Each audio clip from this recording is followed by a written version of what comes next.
Welcome back. So it's time to move on to the next leg of our conversation, which is equally important. It's the menace of tanker accidents on Lagos roads across the country. In fact, if you count on Lagos-Ibadan Expressway alone, this month there's been a number of accidents. Some have killed a number of people.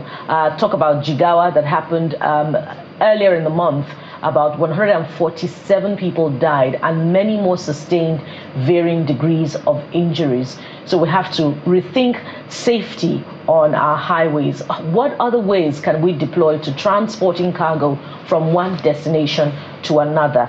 Joining us to have this conversation this morning, we have the Sector Commander of the Federal Road Safety Corps in Lagos, Corps Commander Kehinde Hamzat. Good morning and welcome to the program. Good morning, thank you. Thank you so much for coming through. My sincere pleasure. So I'm sure that the Corps is as concerned as every other Nigerian is, and the Corps is also in the business of, providing data and awareness about the number of accidents that happen on the highways.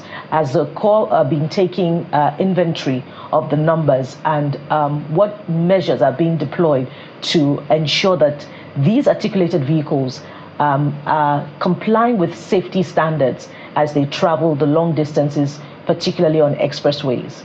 Thank you so very much. I wouldn't want to say it has increased. It was actually decreasing.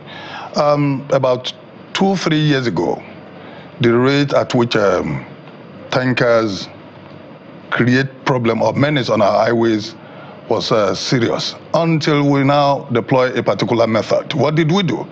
We had to post our staff. We call to the various tank farms. At the various depots, we have our staff representing us, catching them from home, checking these tankers before leaving depot. So these and lots more. Unfortunately, some of these tankers, when they leave depot, they load and they offload to another vehicle to be taken to another place. Eventually, when something happened, they say they were not checked. Meanwhile, the vehicle that was checked at the depot is quite different from the one that actually traveled with it. That's when our men on the road will check on them. There was a time I was traveling, and I saw a tanker dripping fuel. I was on my private vehicle, and I tried stopping this particular tanker, but because probably I was not in an official vehicle, it sped off. It knew exactly what was happening. So I don't know, probably was rushing to another place to actually drop this content. But the thing was actually following. I rushed and overtook him, went to the nearest police checkpoint, informed them this same guy refused to stop. If we continue, we'll create more calamity, because it might end up running into another vehicle. So most of these things, we put in place things to mediate or intervene into this issue by sending our men to the various depots to check them before they leave. They check the manhole, they check the dispenser hole, everything. They have a checklist. They check these vehicles. Unfortunately, most of the ones that are checked are not the one getting to the last destination. They transload to another vehicle, probably as a result of whatever they think. So our men on the road who are actually on operations, once in a while we see.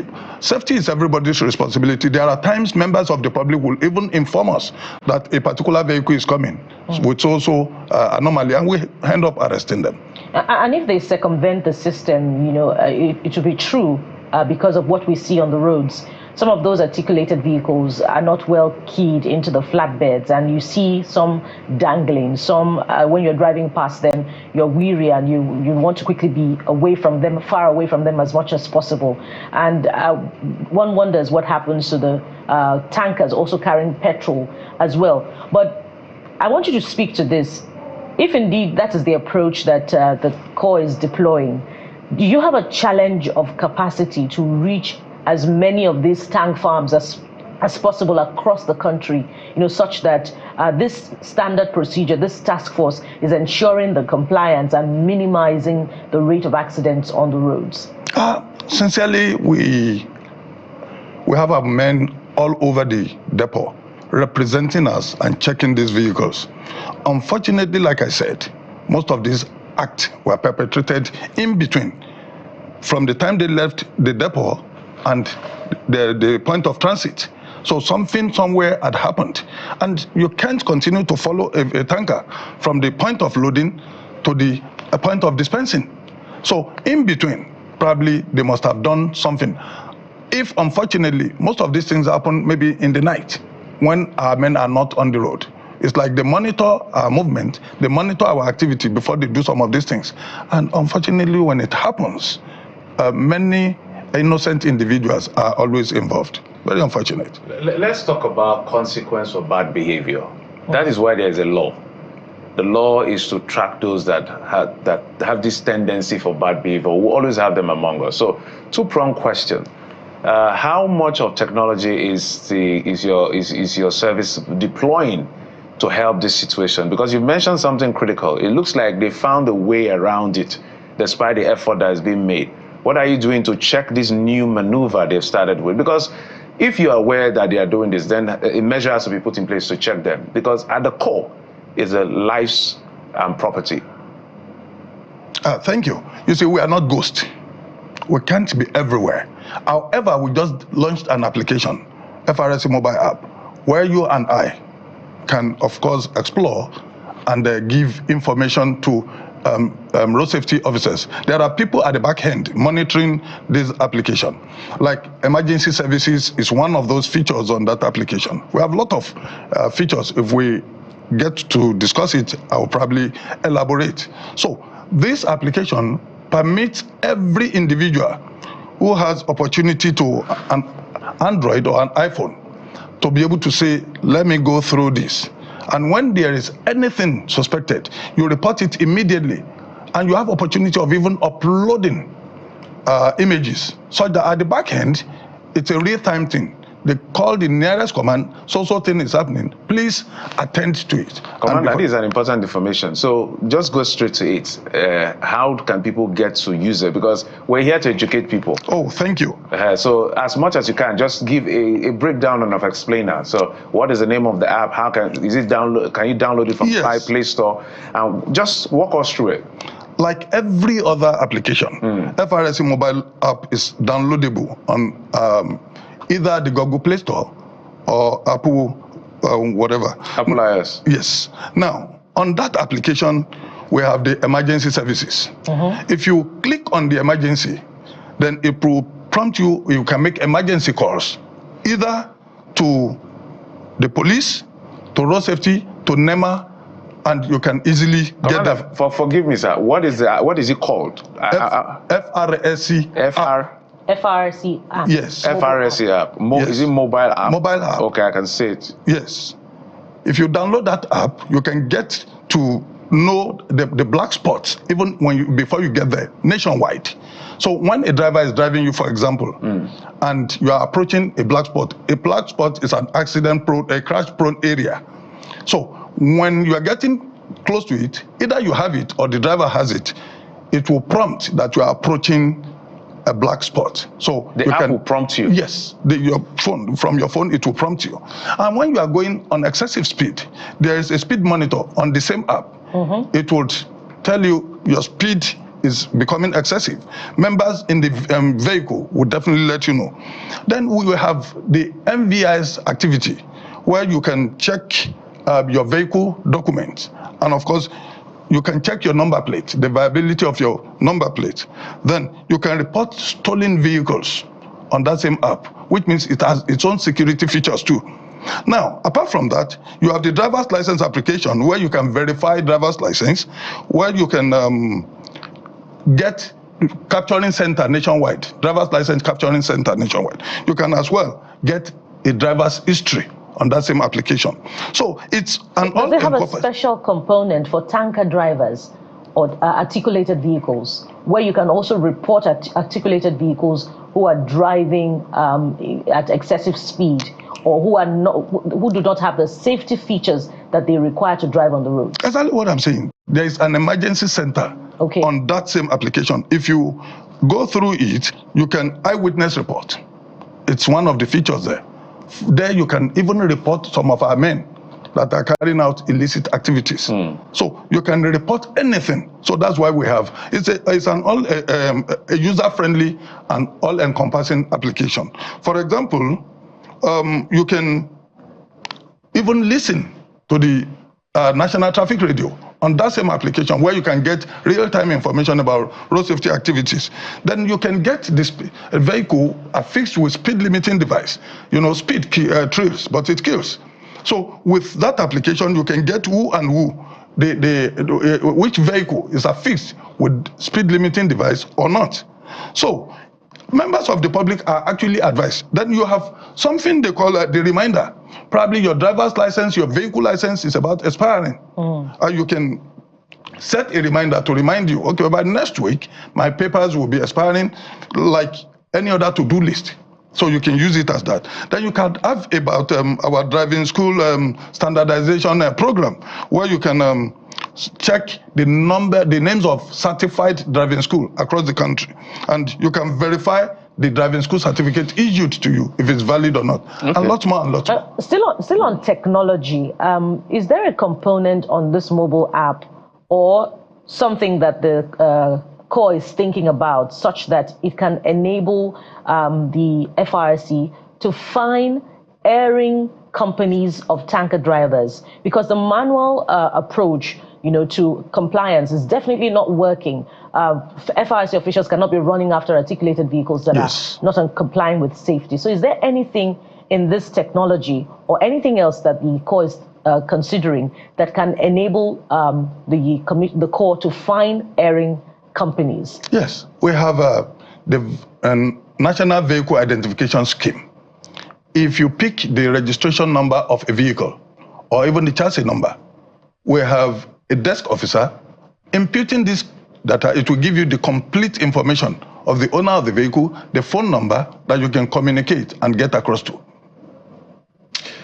I'm just looking at the app because the reason, part of the conversation we're having is for people to be properly educated. Yes. And get, so I'm going to look at it properly when we don't have all the time. So, but a few more questions for you, sir. So in terms of basic education, I want you to give to the public. When we are driving and we see these tankers, how should we conduct ourselves in terms of driving? Because some of these guys, the way they drive, they look like they are high on something. Literally, you just go to Lagos Ibadan Expressway, just not far away from here, and you, as just a normal saloon car, you're driving with a certain speed limit. You see these guys, they're literally driving out of range, and it's just crazy. So what's your advice? That's one question. Second question, I think I read somewhere where we understand that the FRSC, is it the FRSC now, that's supposed to carrying arms? People are worried about that as well, as far as the issue. Why would the FRSC carry arms? So maybe answer those two questions as we begin to wind down. Yeah, let me quickly say on the issue of arms bearing, it's not a request. It's some group that says there is need for FRSC to bear arms. And of course, bearing arms is not for us to use it as enforcement. It's to protect our facilities and, of course, take care of our very senior officers. It's not as if like the armed squad of the Nigerian Correctional Services. So it's not something we will take on the road to intimidate people that you see every Dick, Tom and Harry on the road carrying. No, that's not what we're looking at. We're looking at a situation where even after bearing the said arm, we'll use it to protect our facilities, not for operational. So for clarity, this arms bearing law that is being worked on or is being looked at, it's not for us to see FRSC members bearing arms on the road. That's the stand of my Corps Marshal, because he granted an interview on that. It's not for FRSC to use it on the road, but to protect our facilities.